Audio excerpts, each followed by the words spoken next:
Greetings, everyone, and welcome to God Save the King.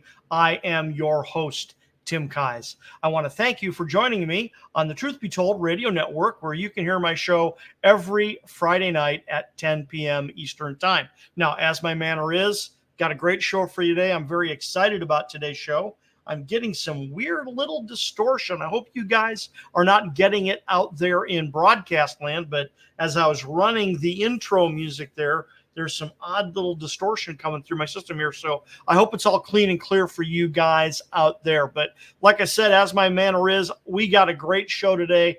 Very excited about today's show because we are going to talk about God Save the King.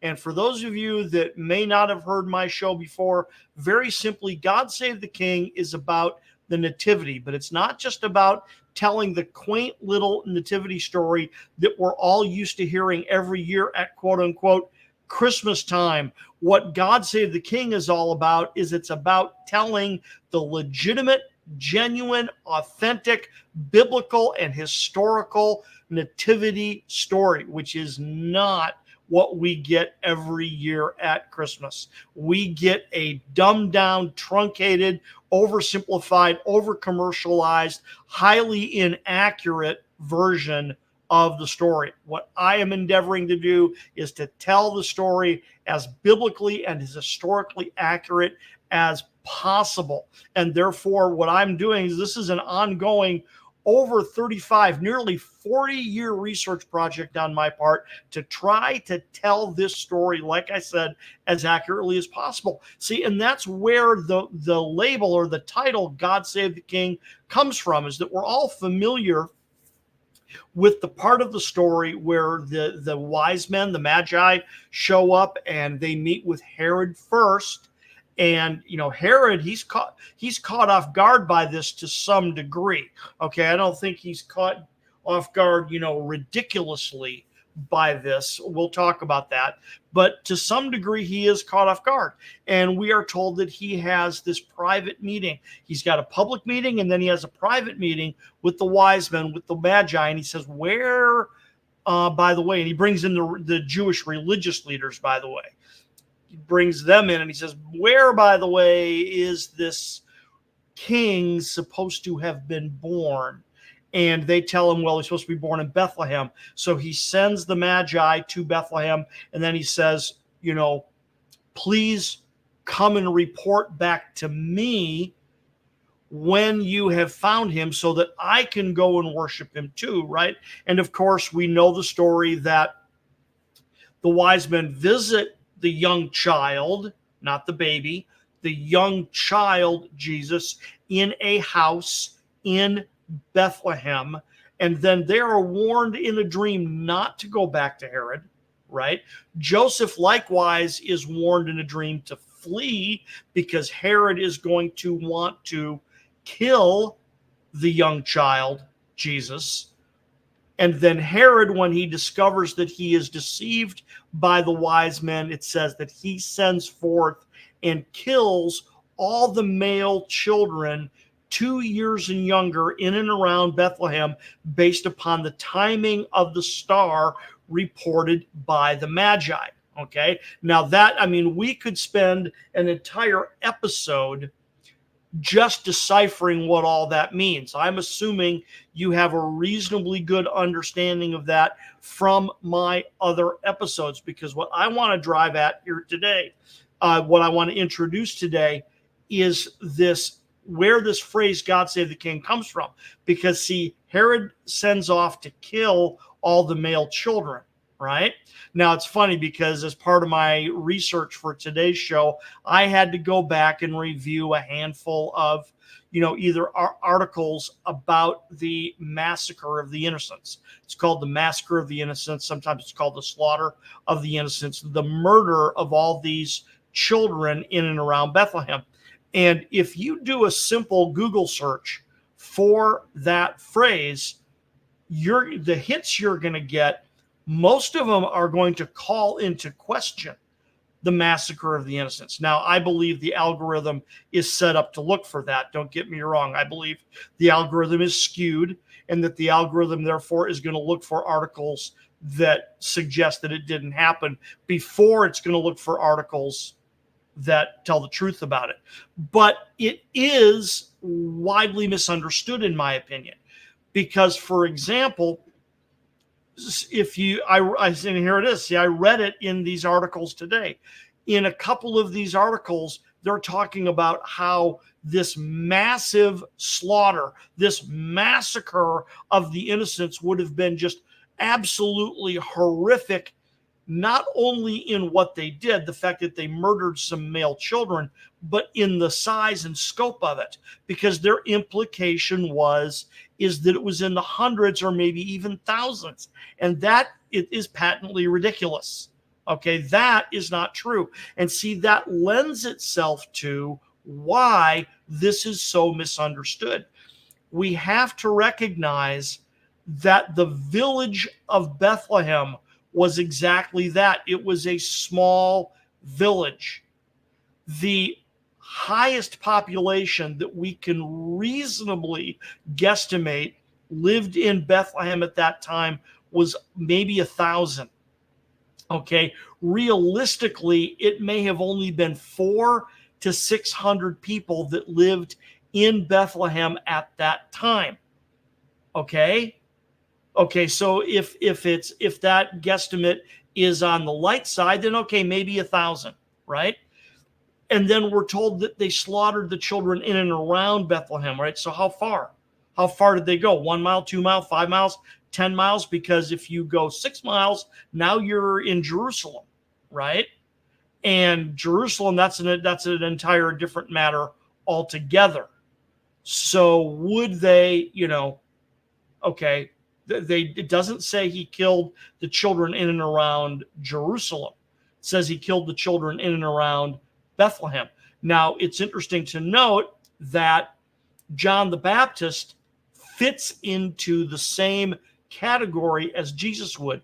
He would have been a male child 2 years and younger, roughly speaking. He was born 6 months before Jesus. Jesus would have been about 15 months old.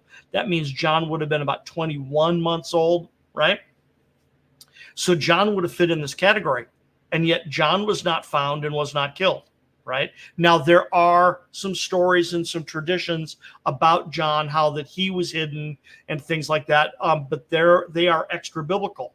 It's not in the biblical story, and I'm not buying it, okay? Now, if that's the case, I'd love to see the evidence. And something I should always remind you of about my show here, I absolutely reserve the right to change my mind.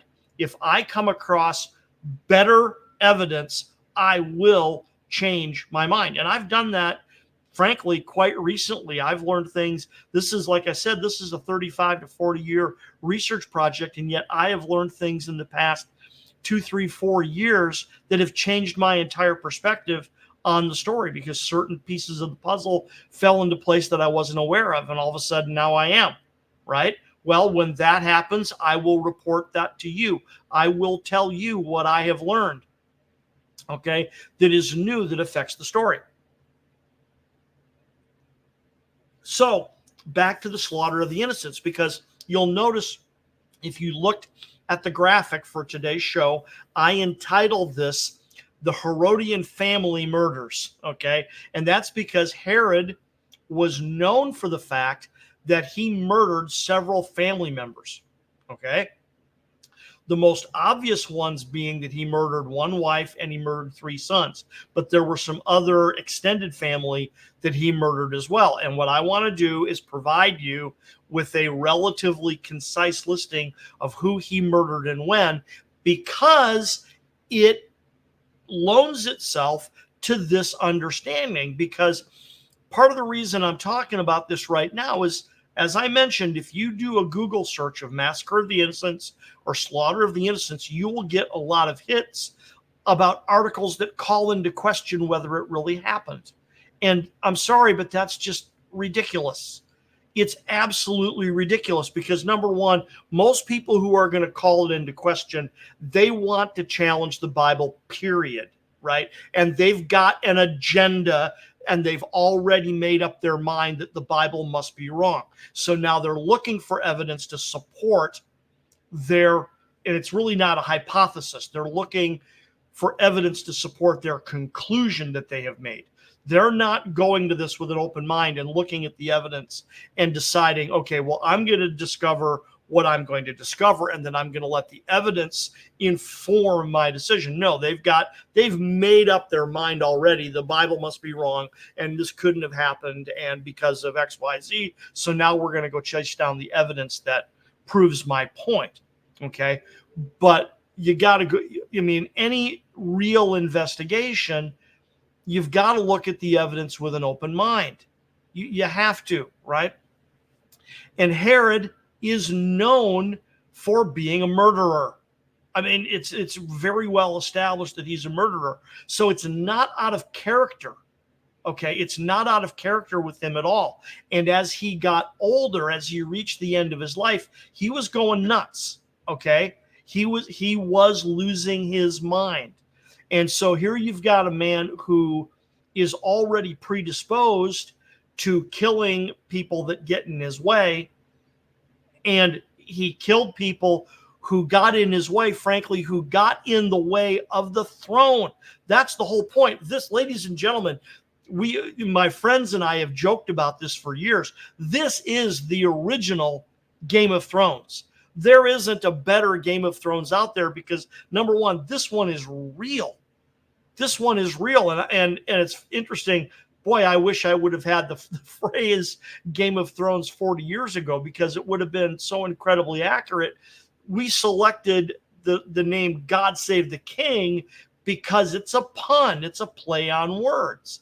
Because monarchs have been extolled, kings and queens, monarchs have been extolled by their court and then by the people for centuries and millennia with phrases like long live the king or long may he reign or God save the king, right? Long live the king, God save the king, right? So monarchs have been extolled with this kind of phraseology for a long time. Well, we selected the phrase God save the king because in reality, what we're referring to is the massacre of the innocents. God save the king. God save the true born king of all Israel from this maniac who is a Roman appointed client king of the Roman, client kingdom of Judea, who is a homicidal maniac. Okay, God save the king. God save Jesus of Nazareth, Jesus Hamashiach ben David, okay, the legitimate, true-born, messianic, Davidic king of all Israel. God save him from this lunatic, right? But the pun, of course, is that Herod is paranoid about his throne, and he's going through all of these gymnastics trying to save his throne from any threat to his throne, which includes his wives, his brother-in-law, his grandfather-in-law, his sons, his sister, his brother, etc., etc., etc., etc., because included in this list, we'll talk about it, are a few people that he intended to kill and never got around to it. Okay? That's pretty interesting. So they're going to make the list as well. But this is the fulcrum of what God Save the King is all about, is that God save Jesus of Nazareth, the true-born king of all Israel, from this homicidal maniac, this client king of the Roman Empire who claims to be the quote-unquote king of the Jews.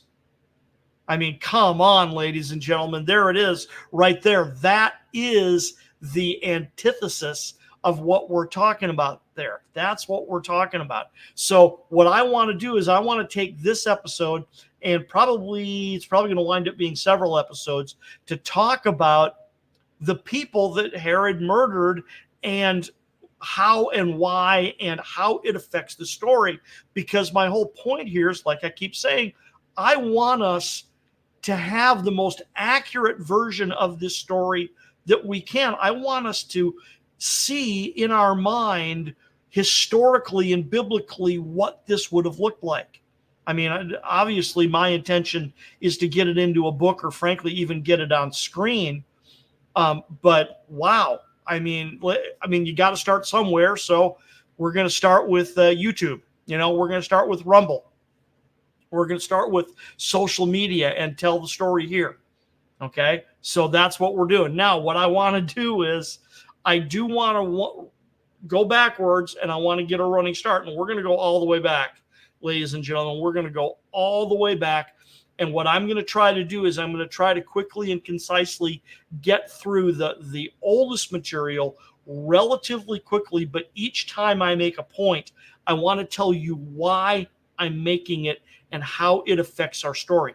I don't want to dwell there. I don't want to rabbit trail and then go off, in another direction and spend a huge amount of time in the background and in the scope. But here's the thing. The better your background, the better your scope, the more you're going to understand what's going on right in front of you. Okay? The better you're going to understand what's going on right in front of you.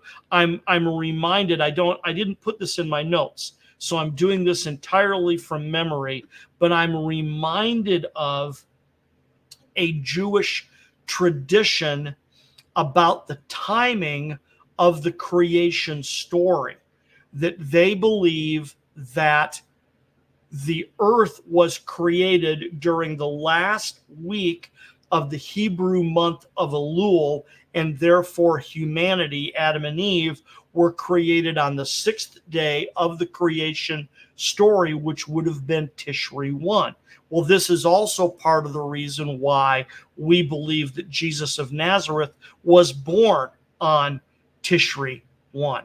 But this Jewish tradition cites Adam, that when Adam became conscious and became aware, the first thing he apparently said, according to this tradition, was, "And now everyone will know that the Lord God is King of the universe." See, and that goes towards the Hebrew tradition of reckoning regnal reigns, okay, from the first of Tishri, which, like I said, once again coincides with how and why we believe Jesus was born on the first of Tishri. So when I say I want to wind the clock all the way back, and frankly go all the way back to the beginning, that's part of the reason why, is because in Jewish understanding and in Jewish tradition,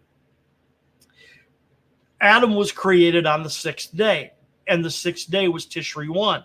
And Jesus, and not according to Jewish tradition, but according to our understanding of the sign of Revelation 12:1, combined with Genesis 49:10. So you've got the woman clothed with the sun and the moon underneath her feet, combined with the scepter shall not depart from Judah, nor a lawgiver from between his feet until Shiloh come. Those are two astronomical signs. They are two asterisms that both occurred in the same sky at the same time. One would have been observable during the morning observation, and one would have been observable during the evening observation. And if you put the two together, you get the birth of the Messiah. And of course, that occurred on September 11th of 3 BC, which, just a coincidence, happened to be the first day of Tishri. So it's kind of hard to come to another conclusion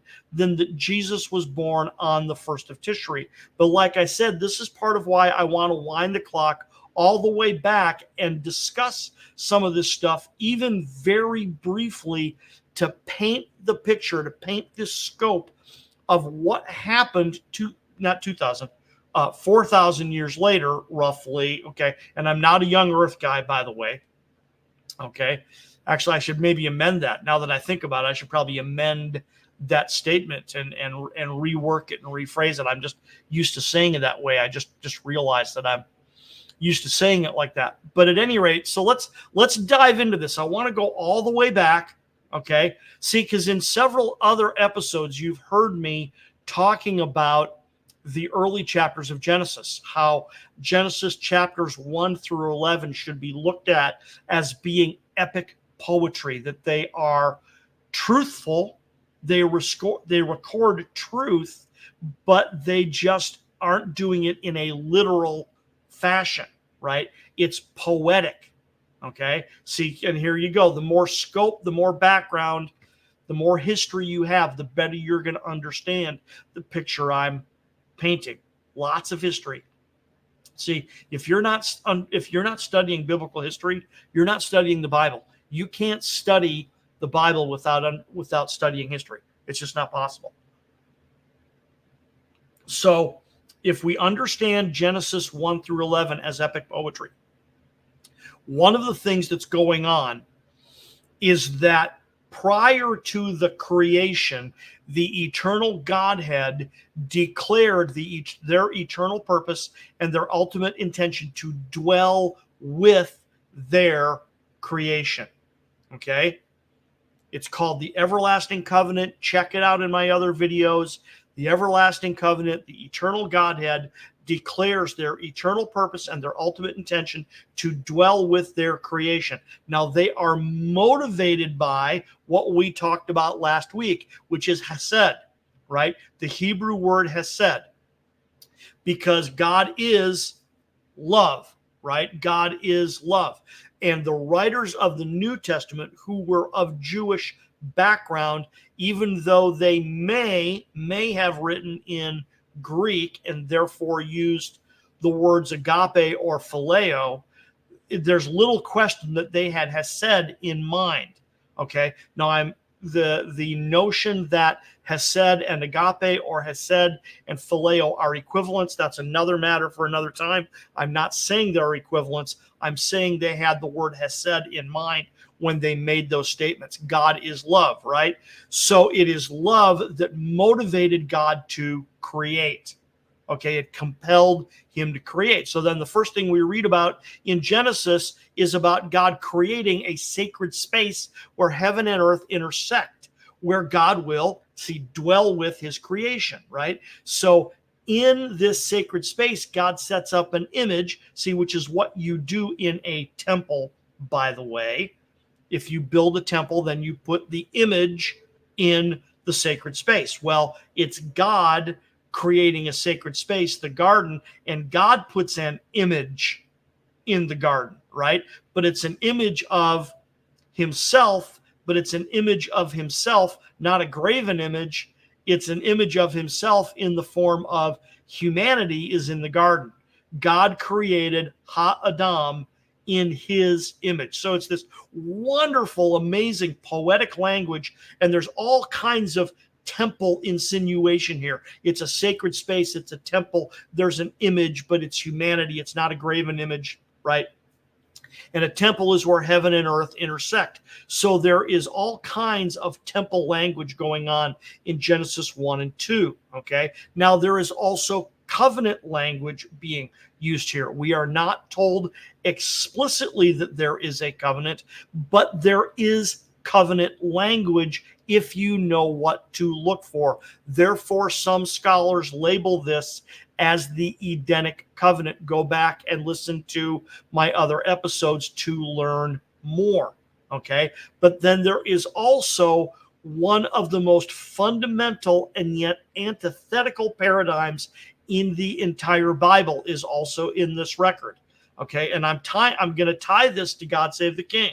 There's a reason I am telling you this, and that is because God tells Ha-Adam, humanity, he tells them that they have a choice. They can either eat from the tree of life or they can eat from the tree of the knowledge of good and evil. And what this equates to, we've all learned this in Sunday school, is that it's a question. Will humanity engage in the interdependent relationship with God that God intends, or will humanity choose to live independent of God? So the tree of life means you eat of the tree of life. That means you choose to live in this interdependent relationship with God. But if you eat of the fruit of the tree of the knowledge of good and evil, that means that humanity wants to live independent of God. Okay? Now, So, and see, and this paradigm, this antithetical paradigm, God's way, man's way, right? The city of God, the city of man, right? This antithetical paradigm permeates the rest of the Bible. It repeats itself over and over and over again throughout the Bible and throughout human history. Okay. Now, we also talked about the fact that God's family is not limited to his earthly family. He's got an earthly family. He's also got a spiritual family or a heavenly family, the Benai Elohim, the sons of God. Okay. And the Nakash, the shining one, apparently didn't like it very much when God decided to create an earthly family and to create a geophysical sacred space where heaven and earth would meet, and that God would thereby dwell with his earthly creation, and that his earthly creation was going to be his Ezer Kenegdo. Okay, so the Nakash, the shining one, he apparently didn't like that, so he deceives humanity. So what does that do? That throws God's plan off, right? But what does God do? What does God, who is Hesed, do? He immediately resets. He immediately resets, and we see more covenant language in Genesis 3 after the fall, after the deception by the Nakash. We read more covenant language. It's not explicit, but it's there if you know what to look for. Once again, listen to my other episodes that I've done on this, right? This is all about God's ultimate intention, his eternal purpose, and his ultimate intention to dwell with his creation, right? So he declared it in advance in the everlasting covenant. He declares it in covenant language when he is creating the sacred space in the garden and the temple and putting his image in the temple, in the garden, right? Then when calamity happens and a plan to throw the plan off intersects, God resets, and he resets with more covenant language. And scholars refer to this in Genesis 3 as the Adamic covenant, right? The coats of skins is the blood of the covenant and stuff like that. Check out my other episodes, right? So, but humanity fell for that deception, but then God resets, right? Then as you fast forward, you get to Genesis 6, where you've got another deception. Now, this is another deception by the Benai Elohim, the Watchers who descend to earth. They take on human form. They cohabitate with human women, and they produce these mutant offspring, okay? But what happens? God resets, right? So you got the everlasting covenant, the Edenic covenant, the Adamic covenant. So God resets. So what does he do? Now you have the Noahic covenant, the covenant that he made with Noah, okay? And now fast forward again, you get to Genesis 11. Now you've got humanity itself. You don't even have the Nakash or the Benai Elohim interfering this time. Now you have humanity itself gets this idea that we can make a name for ourselves, and we set up a tower to reach heaven. Genesis 11, the Tower of Babel, and the whole thing. Okay. But it's all about, here you go, it's all about this antithetical paradigm of, will humanity engage in the interdependent relationship with God that God has always intended, or will we live independent of God? And that's what each of these challenges has been about, is that the Nakash said, live independent. The Benai Elohim said, live independent. Humanity ourselves said, live independent. So God resets, and then finally he resets again, this time in Genesis 12 and following, where he resets by this time. See, and it's interesting because, like I said, the covenant language of the everlasting covenant is scattered throughout the Bible. You've got to chase it down and put the puzzle pieces together. You can't go to a single location and find the everlasting covenant that was cut by the Godhead in eternity past. You can't find it. You just can't, right? Because it's how does Chuck Missler put it? You know, it was written in anticipation of hostile jamming.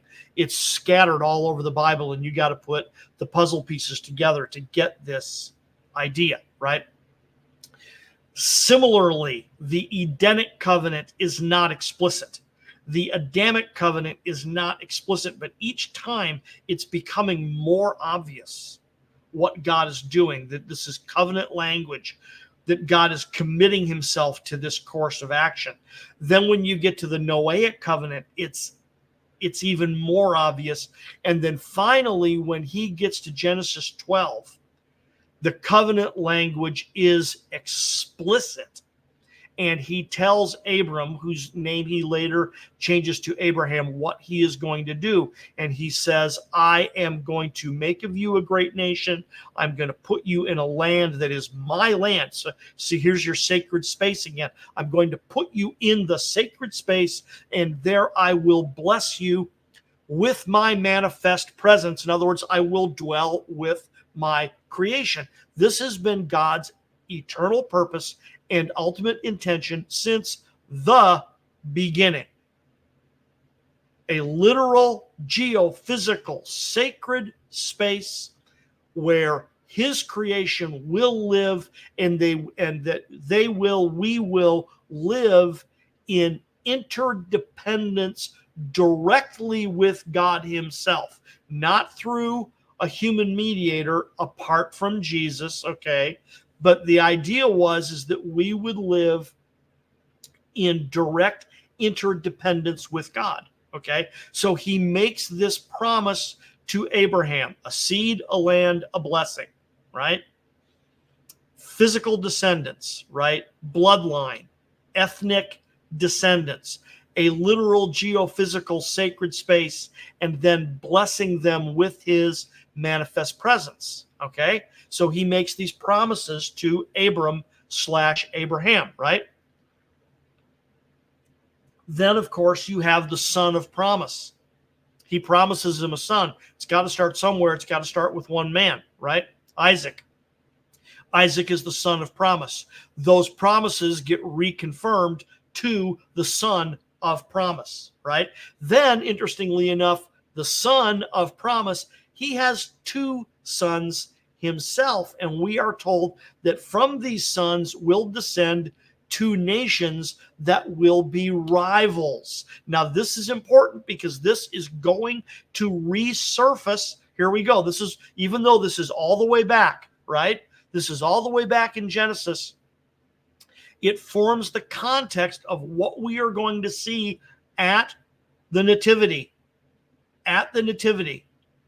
Two nations in Rebecca's womb, right? I got to get them straight sometimes. Got to remember who married who, right? So two nations in Rebecca's womb, Esau and Jacob, right? Esau comes out first, but Jacob catches his heel. Then you have the whole incident over the bowl of soup and the trading of the birthright. The trading of the birthright, okay? But the point being here is that Esau wanted to live independent of God's program. There it is, see? And like I said, we're going to see this repeated over and over and over and over again. Now, why is this important? Because Jacob's descendants go down into Egypt, right? We know the story, okay? Joseph gets taken there first. Then eventually he brings his family down, which is really interesting because through Joseph's destiny, the descendants of Jacob/Israel go to Egypt to save them. They're taken to Israel to save them, right? And then while they are in Egypt, a family becomes a nation, and then later on they are taken out of Egypt to save them.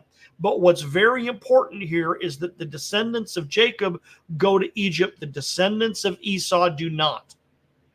The descendants of Esau are never considered children of the covenant or children of the promise because they don't experience what the descendants of Jacob do, right? So then you've got the whole story with Moses. I'm actually going to skip over the wilderness, but the wilderness is all about, will you live interdependent with God or not?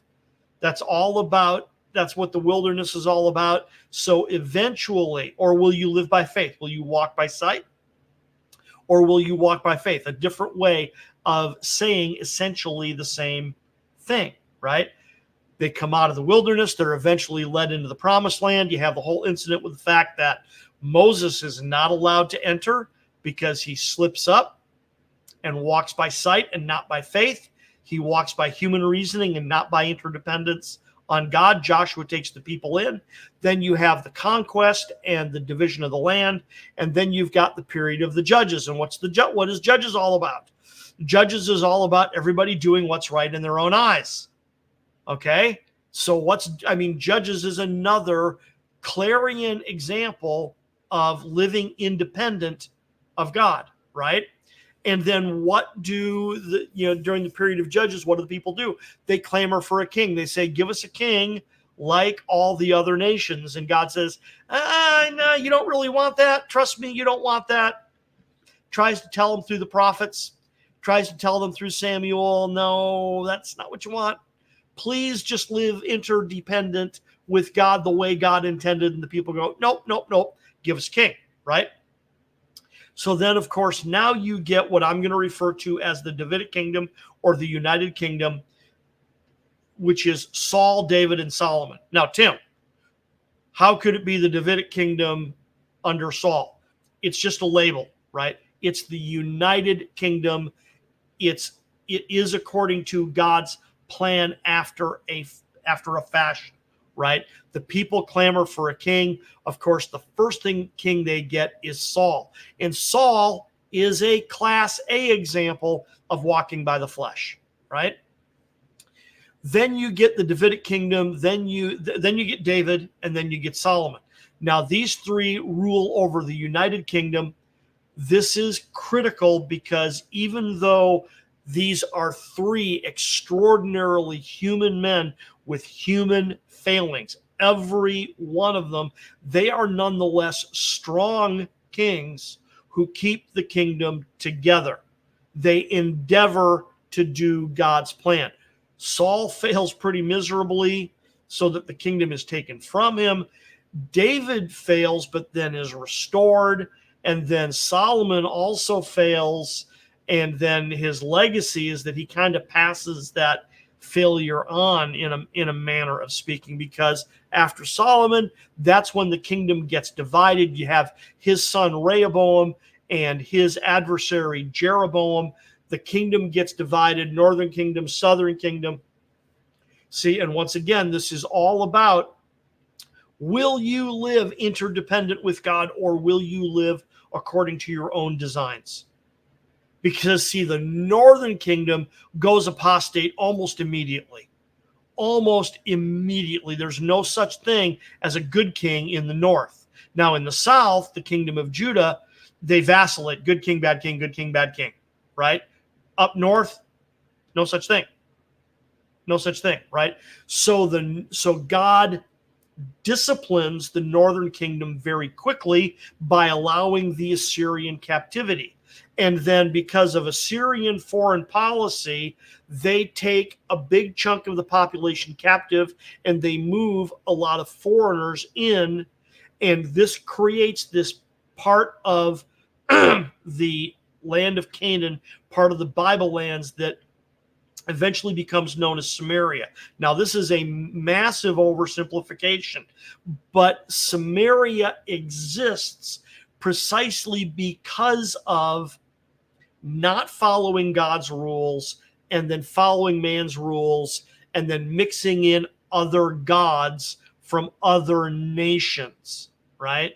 Remember the Samaritan woman at the well, and Jesus tells her straight up, you're wrong, right?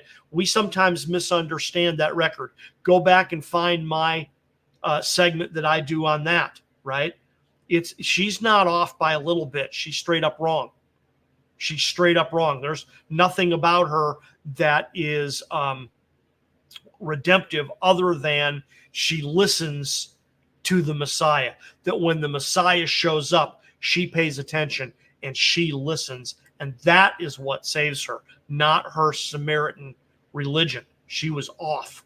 She was off, right? So anyway, the northern kingdom gets taken captive right away. The southern kingdom, it takes a minute before the southern kingdom goes into apostasy. They get taken captive to Babylon. The reason we need to mention this is because the Babylonian captivity establishes, here you go, establishes a significant Jewish population outside Canaan.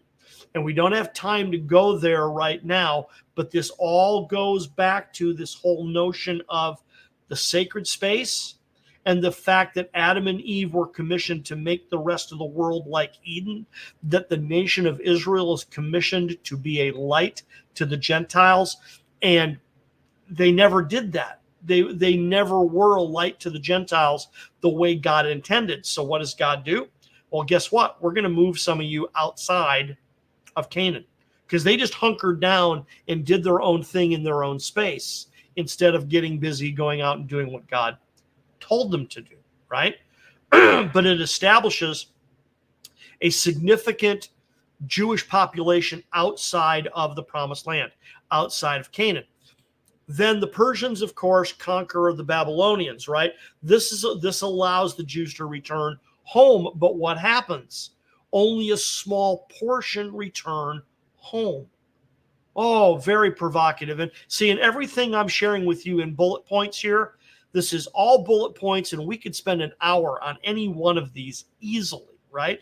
But now you've got the Persian era, and the Persian foreign policy towards the Jews was, hey, as long as you pay your taxes, we'll pretty much leave you alone, right? So the Jews in Babylon began to thrive, right? The Jews back in Canaan thrived. They rebuilt the temple, right? Now, the one thing that's very important to note, because here you go, this all dovetails into the nativity. It does. It all dovetails into the nativity. The one very important thing you've got to remember is that when the Jews were allowed to return home from the Babylonian/Persian captivity, is that they were allowed to reestablish the hereditary priesthood, but they were not allowed to reestablish the hereditary monarchy. Oh, very interesting. No king, no king. So here what you've got is the seeds of the high priest taking on civil leadership. Okay, so starting with Joshua, the high priest, the first high priest after the captivity, and moving forward, the high priests, not explicitly yet, okay, but the high priests start becoming the civil ruler, and it gets much worse the closer we get to the time of the nativity, okay? So then, of course, you've got the Greeks conquering the Persians. And the whole nutshell about the Greek era is this thing called Hellenism. Because Hellenism, oh my word, you want to talk about man's wisdom versus God's wisdom. That is what Greek thought is. Hellenism is all about human wisdom. That is clearly what it's meant to exemplify in history and in scripture, is that it exemplifies human wisdom. Okay? So because, Alexander the Great conquers the known world, he's got this huge empire. He dies very young. His kingdom fractures. His strongest generals take over different portions of the kingdom, but all of them have a policy of Hellenism, which is make the world Greek. One style of government, one culture, one society, one language, one religion, make the world Greek. Okay? Now, because of that, because of the fracturing of Alexander's kingdom and the division of his kingdom, following the death of Alexander the Great, Judea, the Bible land, Canaan, Israel, lies between the Greek Ptolemaic kingdom based in Egypt and the Greek Seleucid kingdom based in Syria. And Canaan is right in between. You got Syria up here, you got Egypt down here, and you got Judea right in between. But they are both Greek in nature, even though you've got ethnic Egyptians on one side and then ethnic Syrians on the other, intermixing with the Greeks, right? But it's still Hellenism. Hellenism is the rule of the day. Now, initially, Judea falls under the rulership of the Ptolemaic kingdom, but after about 100 years and 5 wars, Judea falls under the rulership of the Seleucids in 197 BC. Okay? But like I said, the successors of Alexander the Great all engaged in Hellenism of their respective territories. Now, it's ironic, however, because here we go. We're starting to get into more detail. The closer we get to our time frame, the more detail I'm going to share. And then obviously, we're going to take up next time with where I leave off, right? It is ironic that even though all of them engaged in Hellenism, there is a difference between what happens to the Jewish community in Babylon versus the Jewish community that's in Alexandria, in Egypt, and the Jewish community that is back in the Bible land in Canaan, right? In the promised land. Very interesting distinction, because these 3 communities all come into play at the Nativity. Okay, I'll give you a little hint, right? When Herod becomes king, okay, of the Jews, quote unquote, he's appointed king by the Romans. The office of high priest is still there. The religious position is there, okay? And there needs to be someone in that slot, okay? And we'll get into much more detail, because this actually matters. This actually really, really matters. But Herod makes it a political appointment. And Herod chooses priests from the Jewish community in Babylon and or the Jewish community in Alexandria to replace priests from the Jewish community in Canaan. See, and that's part of what creates an enormous problem and leads to the deaths of some of Herod's family, right? Very, very provocative. Now, see, so hopefully now I've planted a seed and wet your whistle for what is going to come. What is going to come, right? Because, see, the Jews in Ptolemaic Egypt, okay, they were a minority, so they were, looked down upon as a minority, but they fared reasonably well, right? Likewise, the Jews of Babylon, they're a minority, they're looked down upon, but they fared relatively well. But the Jews in the Bible land, in Canaan, in the Bible land, in the promised land, oh my word, they were treated horribly by their Greek oppressors. Horribly by their Greek oppressors. As a matter of fact, it's not unfair to say, not even remotely unfair to say, that the Greek overlords, the Syrian Greek overlords, the Seleucids, right? They wanted to eradicate the Jewish religion. Their Hellenism was so extreme that they wanted to eradicate the Jewish religion entirely, and they made many components of the practice of the Jewish religion illegal and punishable by death. That if they caught the Jews doing A, B, C, X, Y, Z, that you would be put to death. Okay, and it reached a fever pitch in the middle of the 2nd century BC. Most of you probably already know this, but the conflict, see, again, the conflict is between Hellenism and Judaism. Hellenism and Judaism, which is a symbol, I guess, is the best word I have for the moment. It's representative of God's way, man's way. Because Hellenism is absolutely human wisdom all day long. Judaism, although at that point in time doesn't have the fullness of what God intends for his creation, okay, it's leading them there. It's the program that's going to get them there, right? Because remember, God's eternal purpose and ultimate intention is to create a literal geophysical sacred space, to put his people, to put his Azer Kenegdo in that literal geophysical sacred space, and to dwell with his creation, that his manifest presence will dwell with his creation. See, so that's what Old Testament Judaism is all about, if and when it is followed properly, is it was designed to lead the people to that culmination. Literal geophysical sacred space, a people that would follow God, a people of his choosing, in a land of his choosing, and then he would manifest his presence in them and among them and with them, right? Now, there's a plan for the rest of the world as well, a light to the Gentiles, okay?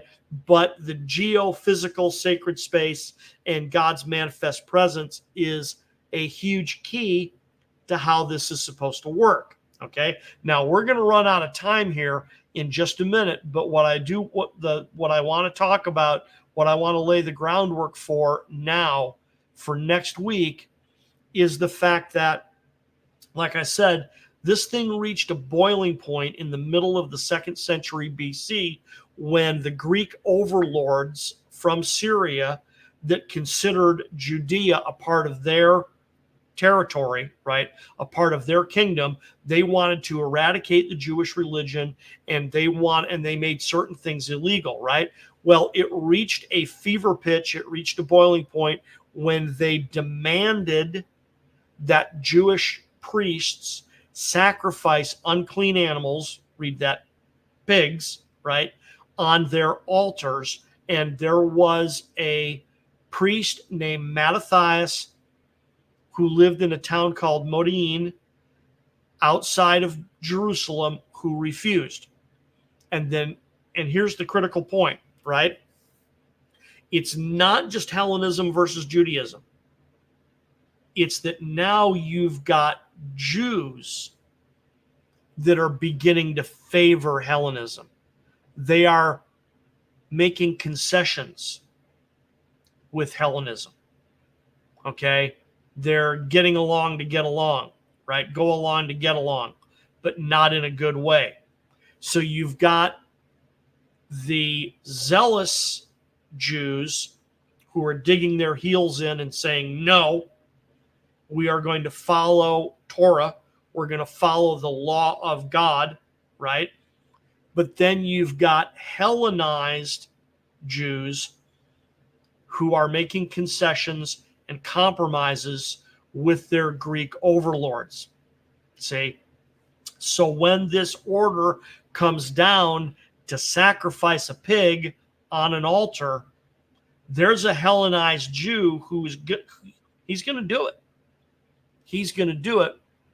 And this priest, Mattathias of the house of Hasmon, rises up and kills that priest. It's a Jewish priest. It's a Jewish priest who's ready and willing to do what he's being asked and violate his sacred oath and Torah and the whole thing. So Mattathias kills him. He also kills, apparently, the Syrian Greek officer who's enforcing it as well. And then he has 5 sons. His 5 sons join him in a full-scale rebellion. And the little kingdom of Judea wins its independence from their Seleucid overlords. Now, we'll talk much more about that. That is a super fast, summary statement, but that is what is known as the Maccabean Revolt. sometimes called the Hasmonean Revolt because they're from the house of Hasmon. Technically, there's a distinction between the Maccabees and the Hasmoneans. We'll talk about that next time. But this is the origin of the Maccabean Revolt, and then the cleansing of the temple, and then the independence of the kingdom of Judea, right? So now you're going to have an independent kingdom for right about 100 years, from about 167 BC until 63 BC, when the Romans come in. You've got this independent kingdom called the Maccabees and or the Hasmoneans. And it's the Maccabees and or Hasmoneans that set the context for the arrival of Herod, okay? Which sets the context for God Save the King, the slaughter of the innocents. When we say God Save the King, which king are we talking about? Are we talking about Herod, the client king of the Romans, or are we talking about the true born king of Israel, Yeshua HaMashiach? Well, we know who we're talking about, but that's why this title, that's why I use the title I do, is because it's a pun, it's a play on words that hopefully is designed to get your attention. Well, ladies and gentlemen, I'm going to have to wrap up there. I am out of time. I really look forward to continuing this next time, where we're going to talk more about the Hasmoneans and how that leads to the murders in the family of Herod the Great. God save the king.